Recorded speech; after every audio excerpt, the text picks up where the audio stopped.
Vous n'avez pas fait ça avec des professionnels. Si vous faites ça avec des professionnels, non, c'est trop bien. C'est trop bien. Voilà, c'est ça le vrai problème. Voilà. Hello, je suis Kajete, multi-entrepreneur en Afrique. Je suis dans la restauration, dans l'immobilier, dans l'agroalimentaire et dans l'esthétique. Je vis entre l'Afrique et l'Europe et ici vous êtes sur ma chaîne où on parle d'entrepreneuriat, d'immobilier et d'investissement. Ce sont les thématiques qui vous intéressent. Je vais vous demander quelques petites choses. Activez la cloche de notification pour ne perdre aucune vidéo. Si vous êtes abonné, likez la vidéo, commentez la vidéo, partagez la vidéo. Surtout pour ceux qui ne sont pas abonnés, qu'est-ce que vous attendez? Mais malheureux, nous avons de superbes opportunités du côté d'Assini, dans le Grand Abidjan.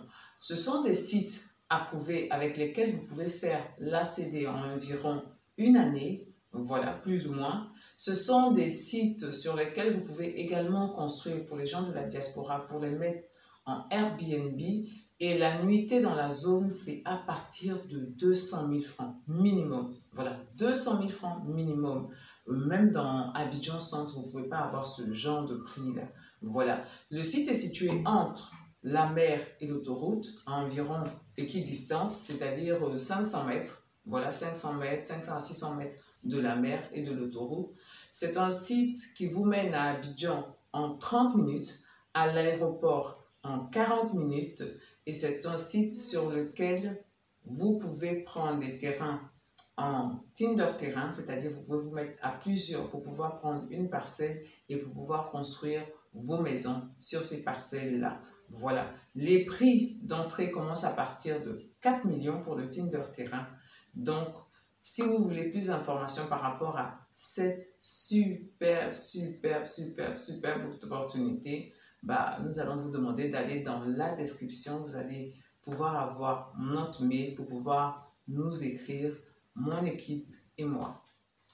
Mais malheureusement, aujourd'hui, on va parler des briques de terre comprimées, compressées, stabilisées. Voilà, on va parler du BTS. On va parler du BTS parce que le BTS commence à, voilà, ça commence à prendre un peu d'ampleur, mais il y a aussi beaucoup de difficultés. Donc, je vais aujourd'hui parler des difficultés qu'il y a à construire avec la brique de terre stabilisée. Voilà, et pour commencer, je vais déjà vous conter une petite histoire que j'ai eue avec un monsieur qui est venu vers moi par rapport à ce type de construction-là. Voilà. Il est venu vers moi un peu, on va dire, un peu énervé. Voilà, un peu énervé. Parce que j'étais en train de faire la promotion, dans une assemblée, j'étais en train de faire la promotion des bouts de terre comprimés stabilisés. Et il m'a dit comme ça que lui, il a construit sa maison en briques de terre comprimées stabilisées. C'est une catastrophe. C'est une catastrophe. Non seulement il a payé cher, d'abord, et tout ce qu'on lui a dit là, c'est mensonger. Et que nous mentons aux gens que ces briques-là ne sont même pas bonnes. Voilà, non seulement elles ne sont pas solides, mais en plus de ne pas être solides, elles ne sont pas durables. Voilà, en plus de ne pas être solides, elles ne sont pas durables. Voilà, et donc sa maison, non seulement ça se fissure, les briques là se fissurent de toutes parts, et même la climatisation naturelle qu'on lui avait comptée là, il n'a même pas ça. Il n'a même pas ça dans sa maison. Sa maison, il fait chaud, il fait aussi chaud que si on était dans une maison normale, en parpaing, tout ça. Donc franchement, que nous sommes des menteurs. Voilà, nous sommes des menteurs, nous sommes en train de tromper la population sur un matériau qui ne... Il est la preuve vivante. Il est la preuve vivante, voilà. Donc, toutes les bêtises qu'on raconte, toutes les conneries qu'on raconte là, il faut qu'on arrête. Il faut qu'on arrête de raconter ça. J'ai été très peinée de l'aventure, mauvaise aventure de ce monsieur-là. Voilà. Et donc, quelque part, je vais répondre à ce monsieur. D'abord, il est effectivement vrai que si vous allez avec des personnes qui ne sont pas, qui sont des débrouilleurs, parce que c'est ça le vrai problème, voilà. Ce monsieur-là, je compatis à sa situation, hein, mais les personnes qui lui ont compris sa maison, ce sont des gens, des débrouilleurs. C'est pour ça qu'il a eu tous ces pépins-là, voilà.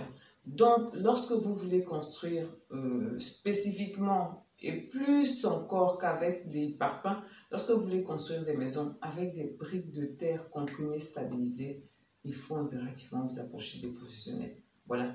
Parce que c'est un matériau qui, s'il n'est pas bien maîtrisé, ça peut être la catastrophe. Voilà. Ça peut être la catastrophe plus que les parfums. Parce que les parfums, je veux dire, ça a plein de défauts, mais ça a aussi plein de qualités, dont la facilité avec laquelle tu peux faire une maison. Voilà, sans trop de contraintes. Voilà. Par contre, les briques de terre comprimées stabilisées, si vous n'avez pas de professionnel pour le montage, pour la confection des briques, c'est-à-dire il y a tellement de paramètres et c'est aussi un matériau nouveau. Voilà. Donc, il y a beaucoup de personnes qui ne maîtrisent pas. Il y a beaucoup de personnes qui ne maîtrisent pas. Et c'est pour ça que ça donne ce type de problème-là. Je sais qu'il y a beaucoup de personnes qui ont construit leur maison avec des briques de terre stabilisées et qui se disent « Ah, je regrette, non, il y a trop de trucs. » Non, c'est parce que vous n'avez pas fait ça avec des professionnels. Si vous faites ça avec des professionnels, non, c'est trop bien. C'est trop bien. Voilà, c'est ça le vrai problème. Voilà. Avec la brique de terre stabilisée, je vais vous expliquer d'abord. C'est de la terre qu'on prend pour faire la brique de terre stabilisée. On appelle ça terre latérite, terre rouge et tout ça. Mais la brique de terre stabilisée, la terre qu'on prend, le matériau de base là, il a une certaine consistance. Il a une certaine composition, pardon. Et si cette composition-là n'est pas respectée, si cette composition-là n'est pas bonne, votre brique déjà n'est pas bonne. Contrairement par exemple au parpaing ou briques, sable, tout, tu fais, ça veut dire il n'y a pas ce genre de critères là. Tu prends n'importe quoi, tu fais, tu montes ton parpaing. Voilà. C'est pas le cas avec la brique de terre comprimée stabilisée. Il faut déjà que la base, c'est-à-dire la composition de la terre que tu prends, cette composition-là soit propice à pouvoir faire des briques de terre stabilisées. Ça fait un. Ce que beaucoup de gens c'est-à-dire, je veux dire 90% de ceux qui font actuellement sur le terrain, tout ça, c'est pas leur problème. Quand ils regardent, ah, c'est bien rouge, c'est bien rouge. Quand c'est rouge, là, ça veut rien dire. Quand c'est rouge, ça veut dire qu'il y a beaucoup de fer dedans. C'est tout. Voilà, c'est tout. Ça veut pas dire qu'il y a assez d'argile dedans, parce que c'est l'argile qui fait c'est ça qui fait la particularité. Il y a suffisamment d'argile pour pouvoir bien monter ta brique. Voilà. Ou même pas que l'argile, les différents éléments qui composent la terre, les éléments soient bien agencés pour avoir des briques de qualité. Toujours en restant avec la brique, une fois que vous avez de la bonne terre, il faut aussi avoir de bonnes presses. Voilà, il faut avoir. Souvent, les gens ils font ça avec les presses manuelles là. Mais la presse manuelle, est-ce qu'il y a assez de mégapascal avec la presse manuelle? C'est ça aussi, ce que les gens ne comprennent pas. Mégapascal, c'est une unité de mesure. Hein, voilà. Est-ce que c'est assez solide quand on fait avec la presse manuelle là? Est-ce que c'est assez solide? Ça dépend de la personne qui fait. Si la personne a bien compressé ou s'il a fait ça doucement. Voilà, il a formé simplement, mais il n'a pas mis assez de force pour bien compresser la brique. Voilà encore un autre problème. Voilà, on a parlé d'abord de la composition de la brique, de la terre pour faire la brique. Ensuite, il y a la presse. Voilà, ensuite la presse. En une troisième position encore, il y a le temps de séchage. Il y a la manière de sécher. C'est tous ces éléments-là qui vont faire que ça va être bon. Il y a la manière de sécher. Il y a la manière de sécher. Et puis, une fois qu'on a bien séché, bien arrosé, pendant la durée qu'il faut, quelquefois les gens, ils sont tellement pressés qu'ils ne laissent pas les briques sécher assez pour avoir leur solidité maximum. Il y a tout ça. Toi qui viens prendre, tu dis, consume avec, on va acheter ces trucs-là. Tu ne sais pas, tu ne connais pas le processus que la personne a pris pour pouvoir former sa brique. Et ne connaissant pas le processus, tu ne sais pas le résultat que ça va avoir. C'est pour ça que quand ils montent les briques après, la brique se casse, la brique, plein de problèmes avec la brique. Les briques ne sont pas bonnes. Parce que tout ce processus-là, tout ce protocole-là n'a pas été respecté. Et comme je vous dis, sur le marché actuellement, 90%, même qu'ils soient techniciens, qu'ils soient trucs, ces gens-là ne respectent pas le protocole ou ne connaissent même pas le protocole. Ce qu'ils savent, on prend la terre, on presse, on fait ça, paf, on fait les briques avec. Ce qui va suivre là, ça dépend de vous. C'est vous qui voyez. C'est vous qui voyez. Vous voyez? Donc, il y a tout ça que les personnes... C'est pour ça que je dis, si vous voulez construire avec des briques de terre stabilisées, il faut aller vers des professionnels. Comment on reconnaît un professionnel? C'est quelqu'un qui a déjà construit. Vous pouvez aller vers les habitants de cette maison pour leur demander « Ah, mais comment c'est dans votre maison, tout et tout ?» Voilà.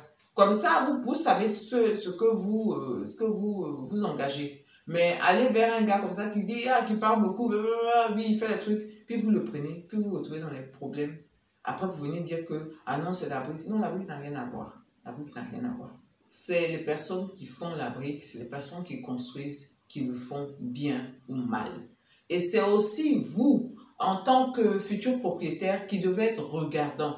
Comprendre que c'est un nouveau matériau. Il n'a pas donné ses pleines potentialités. Il y a plein de choses qu'on ne peut pas encore, qu'on n'a pas encore travaillé sur ce matériau-là. Voilà, par exemple, le crépissage. Il y a plein de choses qu'on pourrait faire sur ce matériau qu'on n'a pas encore, en tout cas en Afrique. En Europe, ils sont quand même avancés. Mais en Afrique, il y a plein de choses qu'on n'a pas faites. Donc, c'est un nouveau matériau. Si vous voulez aller vers ce matériau, c'est à vous de faire très attention pour ne pas vous retrouver dans les problèmes. Voilà, pour ne pas vous retrouver dans les problèmes. C'est bien beau de dire, ah oui, mais après le gars, le débrouilleur là, il est parti, vous êtes dans le problème. Comme ce monsieur. Et quand vous êtes dans le problème, vous faites de la contre-publicité en disant que c'est pas bon, c'est pas un bon matériau. Comme il a dit dedans, il fait chaud. Ça dépend de ce que, la composition de ta brique. La chaleur là, c'est la composition de ta brique. Hein. C'est la composition de ta brique. Est-ce qu'il a pris les bons matériaux? Est-ce que les dosages ont été respectés? Parce que c'est ça, c'est une histoire de dosage. Si tu dis que dans ton truc il fait chaud, c'est une histoire de dosage. Et est-ce qu'il y a des gens qui finissent de faire ça et puis ils crépissent tout l'intérieur de la maison? Mais crépir avec du ciment. Tu t'attends à quoi? Tu t'attends à quoi? Mais ça va rapporter aussi de la chaleur, donc il ne va pas faire aussi frais que lorsque la brique est nue. Bah, il y a tout ça, il y a tous ces éléments. Et comme les personnes qui construisent pour vous ne vous disent pas, c'est-à-dire en ton âme et conscience, tu dis la vérité à la personne. Si la personne te dit, oui, je m'en fiche, mais quand même, je veux quand même que tu crépisses, bah, tu crépis. Après, il ne peut pas venir dire que non, c'est pas aussi frais qu'il pensait. Mais tu as mis l'équivalent de parpaing dans ta maison en plus de la brique. Ça rapporte de la chaleur, donc qu'est-ce que tu vas venir dire? Voilà, il y a tout ça aussi. Mais pour ce faire, il faut aller vers des personnes qui sont sachants, des personnes qui sont aussi formées. La formation est très importante. Sauf que les gens ne veulent pas se former. Ils veulent faire des trucs de débrouillardise, là. Ils veulent faire des trucs de débrouillardise, là. Donc, ça fait que ça entraîne beaucoup de désagréments.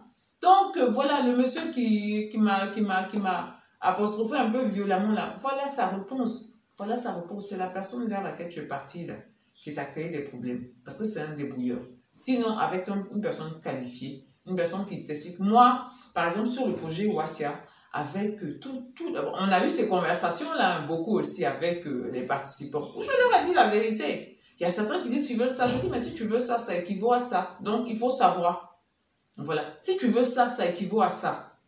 Non, mais parce que je ne trouve pas ça trop beau, tout ça. Je dis, bon, ben, moi, je ne sais pas de quoi tu parles, parce que moi, je trouve ça très beau. Voilà, je trouve ça très beau. Mais on peut faire ce que tu dis. Mais le côté écologique, tu abandonnes. Le côté où dans ta maison, c'est frais par rapport à la température extérieure, tu abandonnes aussi. Voilà, donc tu vas te taper les clims et te taper les factures d'électricité qui sont de folie actuellement ici, là. Si tu es OK, on y va. Voilà, il faut dire la vérité aux gens. Il faut dire la vérité. Et pour ce faire, il faut être formé, il faut s'y connaître. Bien. Donc, mes valeureux, dites-moi en commentaire ce que vous pensez. Si vous étiez au courant vous avez entendu parler des personnes qui se plaignent un peu de la brique de terre comprimée. Voilà, si vous avez entendu parler de ça, s'il y a des gens qui se plaignent.